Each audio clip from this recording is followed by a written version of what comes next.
Hello, my name is Karen Talamelli-Cusick, the Executive Vice President of ImpactWayv. I'd like to welcome everyone to our latest in our ImpactWayv podcast series. As we recognize October as Domestic Violence Awareness Month, I'm thrilled to welcome today's guest, Mary Jane Foster. Mary Jane is President and CEO of Interval House in Connecticut. Mary Jane has been an advocate for victims of domestic violence since 1989, when she began volunteering at the YWCA of Bridgeport. Her work with victims of domestic violence led her to a law degree and subsequently practicing family law, representing those who experience intimate partner abuse. She continued her volunteer work in domestic violence-related arenas and was instrumental in founding the Center for Family Justice in Bridgeport, Connecticut, the first family justice center in Connecticut. Well, welcome, Mary Jane. It's a pleasure to have you here. Thank you. It's a joy to be here. Thank you. As at the beginning of October, we were looking at the statistics of incidents of domestic violence or intimate partner violence, and they're truly staggering. This type of abuse also seems to affect all races, people from all socioeconomic levels. And does that make it harder for some people to come forward, perhaps for either cultural reasons or even highly successful people who don't want to expose a weakness or shame? Well, I'll tell you a couple of things. You are absolutely right in that the numbers of reported incidents of intimate partner abuse have skyrocketed over the last couple of years. It's what the World Health Organization calls the shadow pandemic. Global femicide, global violence against women has increased, and we've seen an uptick here in the U.S. And of course, some of that isn't reported because of the isolation and the particular specifics of the pandemic. But the numbers are through the roof. 1 in 4 women, 1 in 7 men. Those statistics haven't changed in years and are maybe even trending upward. About 500 women are murdered a year in the United States. If there's a gun in your house, you're 5 times more likely to die at the hands of your abuser via a gun. So it is a real issue. And you are absolutely correct that it has no boundaries. It doesn't discriminate on the basis of sex, race, religion, ethnicity, socioeconomic background. It happens everywhere and to everyone. The National Coalition's slogan for this month is "Everyone knows someone," and it's so true. And to your point about barriers to reporting and barriers to coming forward, there are absolutely cultural barriers. We see that often in the Latino community, and we also see it in the LGBTQ community. In sectors where socioeconomic sectors where people who are well known or perhaps well-to-do in a community often have other resources so they can mask what is happening, and they don't come forward. But other times, they end up in a very lethal situation. So again, it happens to everyone. We do the very best we can to raise awareness and have people understand we are here, we are affirming, we are free, and we are confidential, and we will always be here for victims of intimate partner abuse. And something you just said, I think, was that I lost my train of thought here. That we're not. It's all around us, and the people who are in it who are afraid to say something. But this is not a conversation that's been normalized, so that people who have concerns are almost afraid to address it and bring it up, perhaps sometimes until it's too late. Yes. We have actually seen that in a couple of cases here in Connecticut, where after the fact, people said, I knew that. I should have done something. And survivor guilt is a very painful experience. It isn't easy, and for people to step up and recognize and acknowledge an issue, whether you're on the inside looking out or the outside looking in. What I tell people is that you don't have to be an expert to be a friend. You don't have to be an expert to be available for someone who needs help. The most important thing you can do is stay in touch. Even if it's just a text or a quick phone call or an email. Hey, kiddo, I was thinking about you. How are you? Haven't seen you. I'm here if you need anything. Best. That's it. Yeah. If you find your opening and you can say, I've been kind of worried about you. Are you okay? Is everything okay? Anything I can do? Those are our openings. And you may not have a victim respond in the way that you might hope at that moment. But what it does is open that door so that a victim knows he or she is not alone. Remember, the perfect construct for an abuser is to isolate a victim. Isolate a victim from family, from friends, from work colleagues, faith, their hobbies. And in the course of that isolation, with the demeaning and the diminishment and the verbal and psychological financial abuse, the victim begins to feel so totally, utterly isolated and unworthy that he or she doesn't think they can reach out. So the most important thing all of us can do is just be there and be available. And I also always add, please leave your judgment at the door. People come together and they fall in love and they put their hope and faith and trust in each other. And then there's a wrong turn. Something goes incredibly badly. Mm-hmm. And people are embarrassed and ashamed that they either made a bad choice, or so often victims feel it's their failure, that what we need most especially not to do is to judge them, but be welcoming and open and let them know they have a place to turn whenever it is that they're ready. Yeah, it is providing just a little bit of hope. And, I could really see what you're saying when people feel so hopeless and isolated, and then maybe continue to keep it up. It doesn't have to be overwhelming, just a text now and then, not to have that person say that's one more fact of isolation that I was dropped off from that, but to keep that kind of lifeline there if and when it's needed. That's I was also surprised by the number, and you mentioned it, by the number of men who experience domestic violence.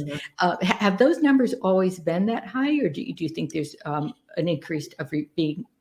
They have not always been that high. I think all of the above has happened.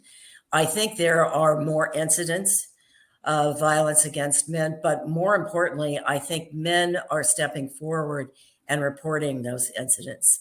I think it's probably much more the latter, that they are finally stepping forward into the light and talking about it.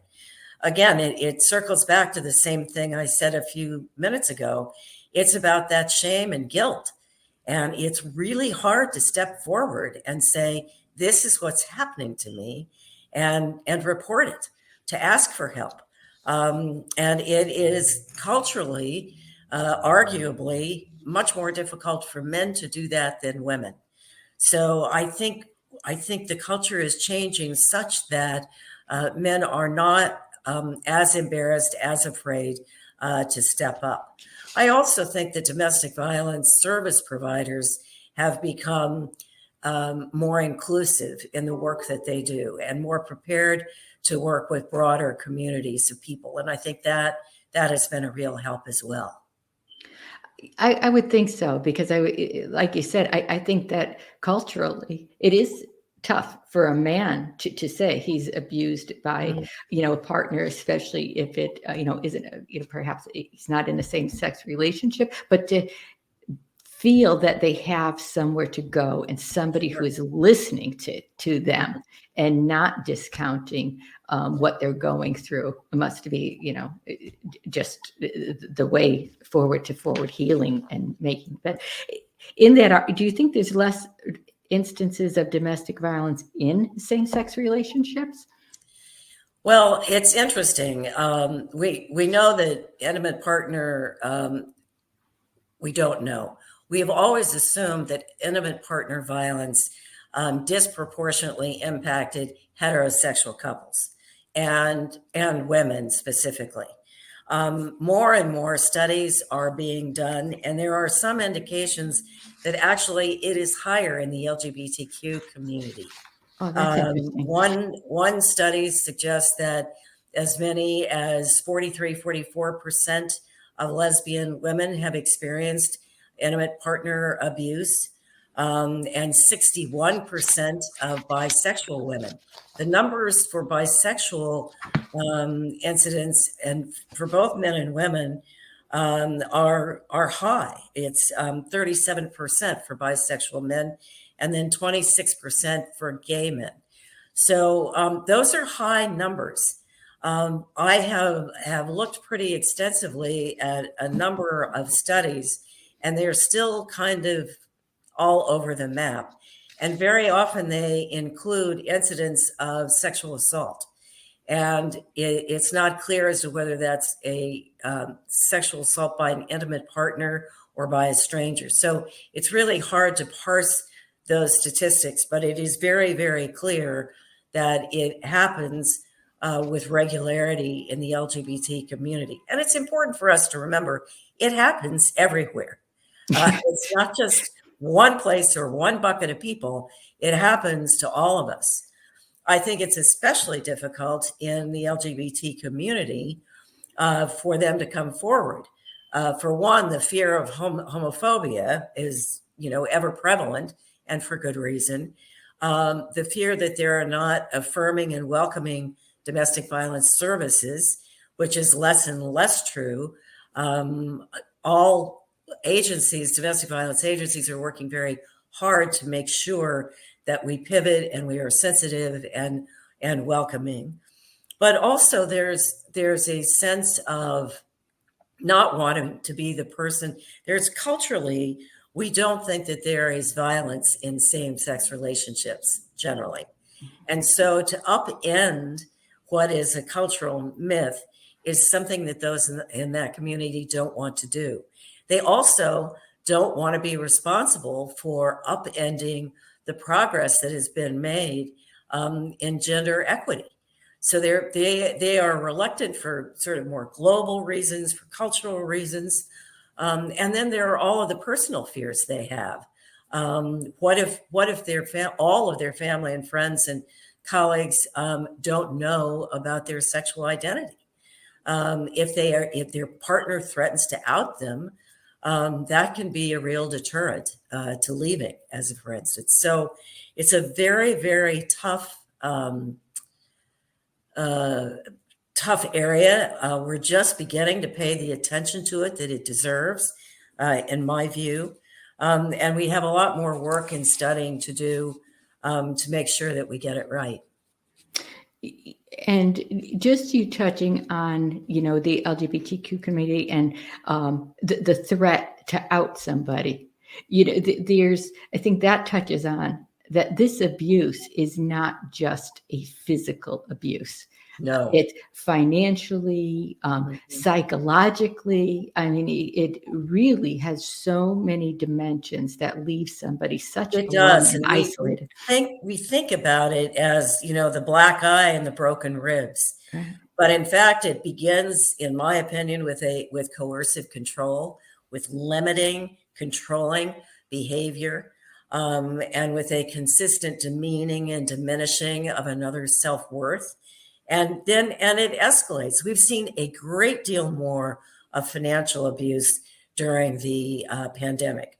Quit that job. You don't need that job. I'll take care of you. What do you think? I'm not good enough to take care of you. And in this case, a woman will quit her job. And then before she knows it, she has no resources in her checking account. She has no credit cards and is really, really has no financial wherewithal whatsoever. And of course, some of the most vicious and life-threatening abuse is the psychological and verbal. It really can upend a life just as dramatically and fully as physical violence. It's horrific. And it's something that victims have to work very, very hard to work through and move beyond. But it takes all forms, no question about it. You describing that is physically giving me chills. It is so frightening, and it's nice to know the resources are just identifying this, whether it's men or different, same-sex relationships, and creating that safe space. But as you pointed out, go ahead. I'm sorry. One of the things that I forgot to mention, which is increasingly prevalent and really dangerous, is technology abuse. Oh. And we are seeing, I will just back up a minute and say that stalking and strangulation are the two leading indicators of future homicide. And so when you are being stalked via your technology, it's something to pay very close attention to because it escalates. The Apple AirTags are a real danger. They get shoved into the crevice of a car seat. They get thrown into the bottom of a purse. All of the various locator following, where's my find my app type things can be used by abusers. One of the first things we do when we talk to a victim about safety planning is walk through those necessary steps to unplug when it's safe for him or her to do so. Once a victim comes into our safe house, we are very, very careful and vigilant about making sure that any location type devices are turned off. And very often, because when you leave is the most dangerous time, it's important to stay off social media with all of those connections turned off for months and months and months. And so that only the people who you really, truly trust know how to find you and where to find you. That's really interesting. I think of those AirTags as something that might be, convenient, but it's incredibly convenient for controlling someone. Mm-hmm. Wow. Oh, very. Yeah.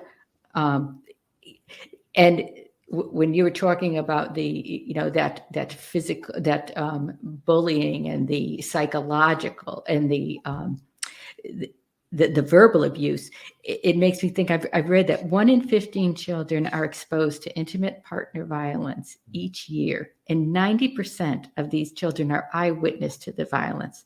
And does this, exposure to this type of violence perpetuate the behavior, making it an intergenerational issue?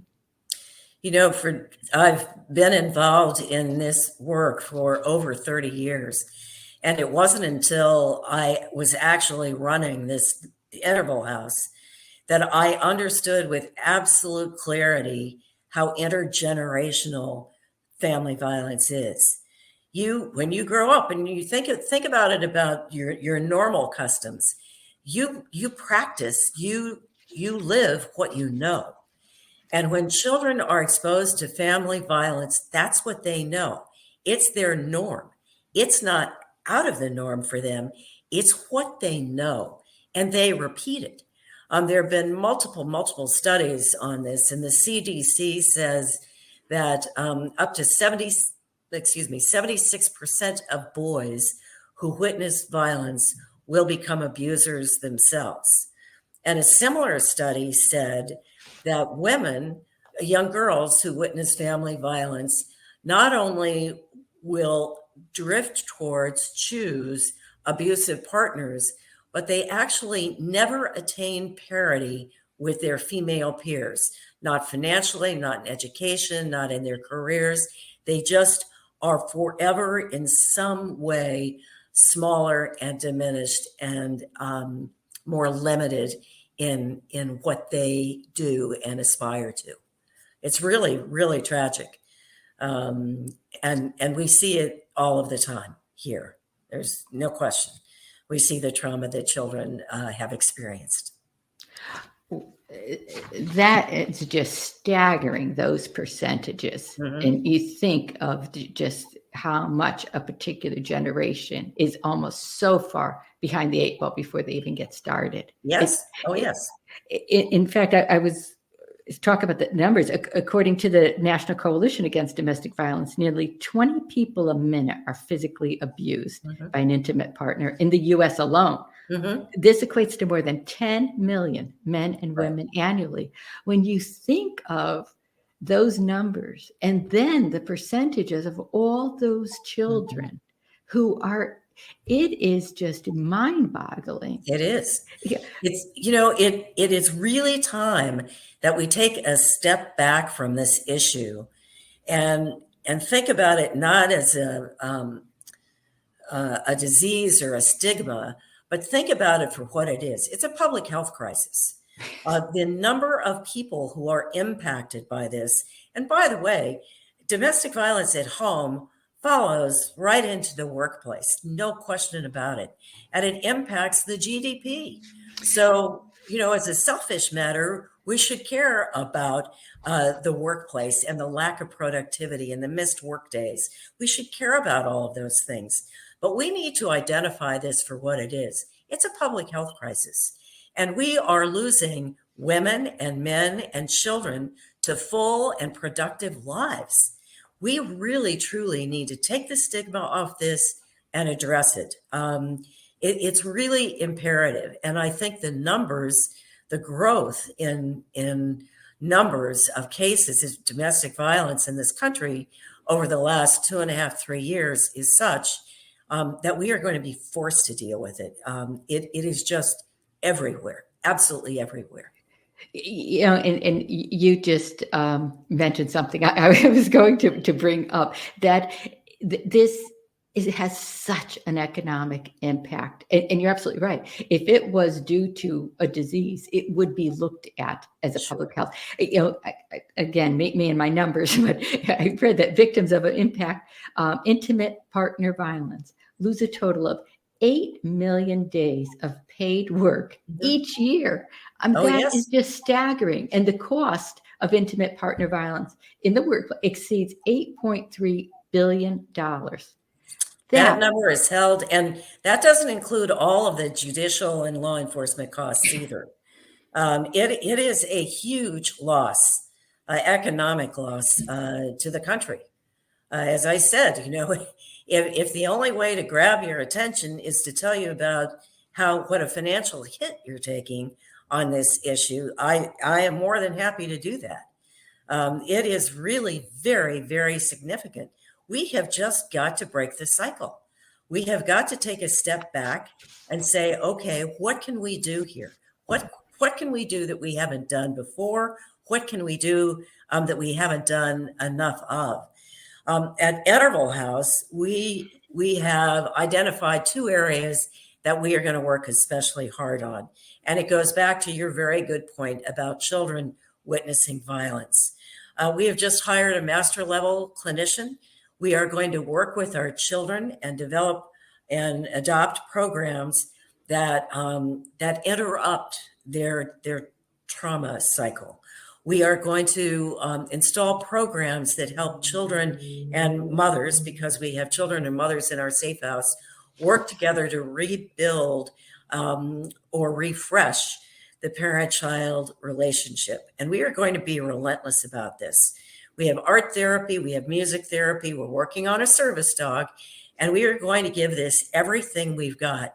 So at least the hundreds of children we work with every year have a fighting chance, I guess that's a bad pun, a fighting chance of living a life free of fear and violence. The other piece that we are going to do, and I'm very proud to say that we actually have received a grant to do it, is really increase our outreach and education outreach and access so that we talk to more people. Pre-pandemic, we worked with somewhere between 12 and 14,000 people a year. It's not enough. And one thing, if there is a silver lining to the pandemic, we've learned that we can communicate all kinds of different ways. So we can be in person, we can be hybrid, we can be Zoom, and if we get past the notion that you have to own your content, we can give it away. We can give it away so that the 8th grade girl who's afraid to ask a question in a Zoom or a classroom can that night hit on a link and get the information she needs to understand what the heck is happening in her dating relationship. We have all kinds of opportunities, and we have got to do everything we can to maximize this. This is really, truly, I have come to believe, a public health crisis that impacts all of us and requires all of us to be part of the solution. Yeah, it does seem like an all hands on deck type of, issue that needs to be dealt with. Like you said, it's a public health crisis. I just read that the domestic violence awareness flag is flying above the Connecticut Capitol Yes. building.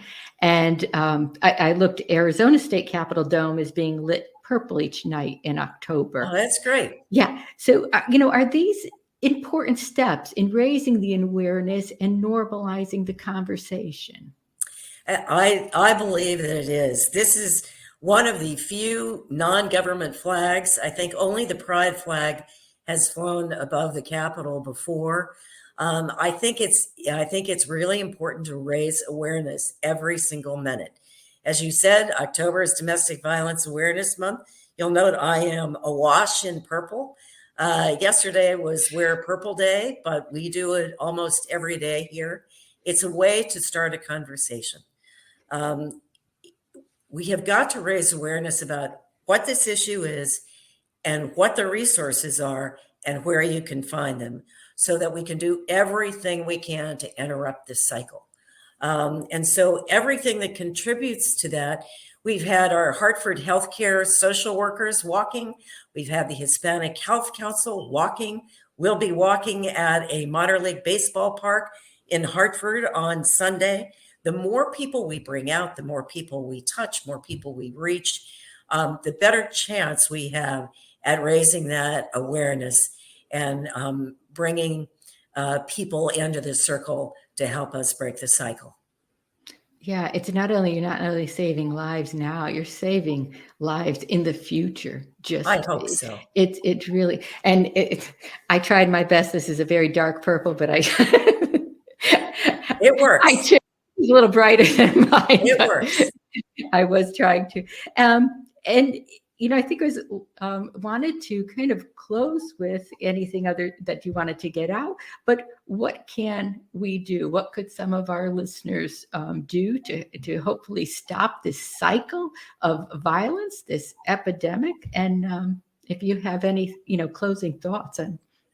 Well, as I said, and I say this everywhere I go, the number one thing you can do is talk about this issue.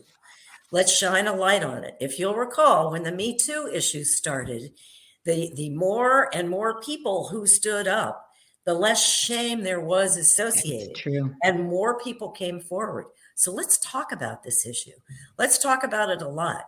I hope anyone who hears this podcast will go out and talk about what they heard. Check out the resources. The National Coalition, or every state in the country has a statewide coalition. Check out what the resources are. Find out how you can help. Money is just a piece of what we need to move forward. It really is about helping us raise this awareness. I ask my board, I ask my friends, I ask anyone who will listen long enough to invite a few people over and let me talk about this issue. I promise not to ask for money. It's not about the money. It's about raising awareness. It's about educating people as to what the issue is. And then the last thing, let me repeat myself, stay in touch with your friends and family and colleagues, especially if you are concerned about someone. Make sure you just regularly stay in touch. Isolation is the worst possible place for a victim. So let's not let that happen. Let's all of us be part of staying in touch with those people that we care about, we know and we care about. Yeah, and there's these numbers are so staggering. It seems like we all could do a better job. And when in doubt, you're sending just a nice checking in with you. So Sure. It can't hurt anyway. No. That's great. Mary Jane, I can't thank you enough for spending some of your time with us. I'm sure, especially during this month, it is action-packed. But Mary Jane Foster, thank you so much for joining me today, helping to get the word out. And thanks to everyone for tuning in. If you enjoyed this conversation, please give us a like and subscribe to our channel. Hope to see you next time. Thanks again. Thank you.